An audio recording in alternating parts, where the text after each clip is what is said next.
Мало что может быть более душераздирающим, чем видеть животное, брошенное хозяевами. И все же это случается чаще, чем нам хотелось бы думать. Семья в этой истории оставила свою собаку связанной на заднем дворе с небольшим количеством еды и воды, прежде чем уйти, не сказав ни слова. К счастью, сострадательный сосед вмешался, спас питомца и дал ему любящий дом. Но теперь, спустя 6 месяцев, первоначальные владельцы вернулись, обвинив соседа в краже и потребовав вернуть собаку. Добрая женщина спасла собаку, которую соседи бросили у себя во дворе, и дала ей новый дом. Теперь, спустя полгода, хозяева вернулись и требуют, чтобы она вернула собаку. Брошенные животные часто подвержены проблемам с доверием и тревоге разлуки. Как бы тревожна ни была эта история, это всего лишь один пример растущей глобальной тенденции отказа от животных. В октябре 2023 года в Англии и Уэльсе всего за один месяц тревожный рост на 48% по сравнению с октябрем 2020 года. В США проблема столь же тревожна. В 2023 году в приюты поступило на 250 000 животных больше, чем годом ранее, который собирает данные почти из 7000 приютов по всей стране. Само собой разумеется, что отказ от животного может привести к его сильному стрессу. Чтобы получить более четкое представление об эмоциональном ущербе, который это наносит собакам. Как и люди, собаки формируют сильную эмоциональную привязанность, особенно к своим опекунам, объясняет Ральф. Когда собаку бросают, эта привязанность может быть сильно нарушена, и многим собакам трудно справиться с эмоциями, которые это может вызвать, и этот эффект может длиться долго. В таких ситуациях собака может горевать по своему хозяину или быть в замешательстве относительно того, что происходит, добавляет она. Они также могут чувствовать повышенную тревожность и в целом становиться более напряженными. В результате они могут вести себя более пугливо, могут стать агрессивными, могут потерять доверие к людям и испытывать трудности в установлении с ними надежных отношений, и они могут даже казаться подавленными. Этот стресс может проявляться по-разному, часто вызванный самыми обыденными обстоятельствами. У брошенных собак гораздо больше шансов развиться проблемы, связанные с разлукой, говорит Кэрол. И если их первоначальные хозяева бросили их, независимо от причины, у них могут возникнуть серьезные проблемы с доверием. Даже если новый владелец уезжает на короткое время в магазин, это может вызвать реакцию травмы, так как собака боится, что они тоже не вернутся. Как ухаживать за брошенной собакой? Будьте терпеливы, понимающие и создайте безопасную среду для ее выздоровления.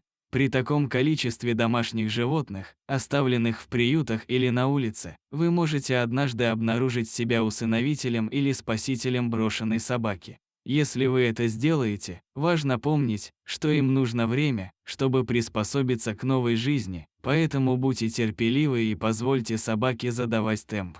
Осознайте их потребности, например, в еде, воде и чувстве безопасности, и постоянно следите за тем, чтобы эти потребности удовлетворялись, советует Ральф. Также очень полезно узнать о языке тела и общении собак, чтобы вы могли распознать, когда они испытывают трудности в ситуации, и поддержать их в этом.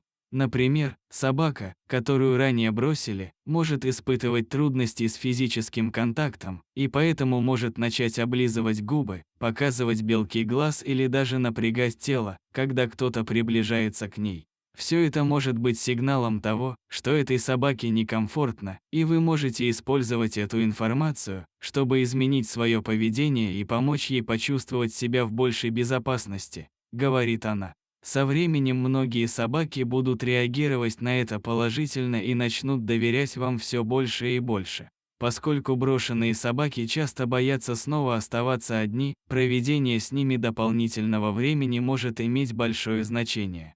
Старайтесь не оставлять их одних, пока они не обустроятся в новом доме, предлагает Кэрол. Когда они будут готовы, начните с коротких отсутствий, посмотрите, как они справятся, и постепенно увеличивайте время в зависимости от их реакции. Заслуживают ли хозяева второго шанса для питомцев, от которых они отказались? Хотя может возникнуть соблазн дать категорический ответ «нет», реальность сложнее. В интересах собаки жить с тем, кто может обеспечить ей лучшую жизнь, говорит Кэрол. Он приводит пример из своей практики, вспоминая случай, когда он узнал собаку, с которой работал, в объявлении о пропаже всего через несколько недель. Я связался с новым владельцем, но он тут же занял оборонительную позицию и не хотел, чтобы я общался с первоначальным владельцем. Но я столкнулся с этической дилеммой, я чувствовал себя обязанным сообщить первоначальному владельцу, что его собака жива и здорова, делится Кэрол. Была компания, которая рекламировала пропавшую собаку, поэтому мне пришлось анонимно связаться с ними и попросить уведомить первоначального владельца. Но поскольку новый владелец теперь был законным владельцем, я больше ничего не мог сделать, и я все еще думаю об этом годы спустя.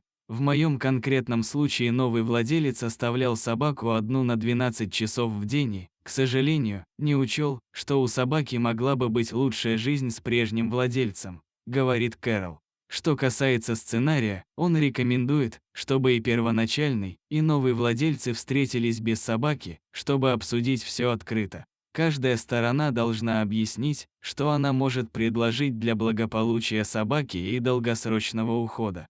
С помощью посредника они затем могут работать вместе, чтобы решить, что действительно лучше для собаки. Каждая собака и каждая ситуация индивидуальны, поэтому всегда следует учитывать индивидуальные обстоятельства и то, что может быть лучше для собаки, добавляет Ральф.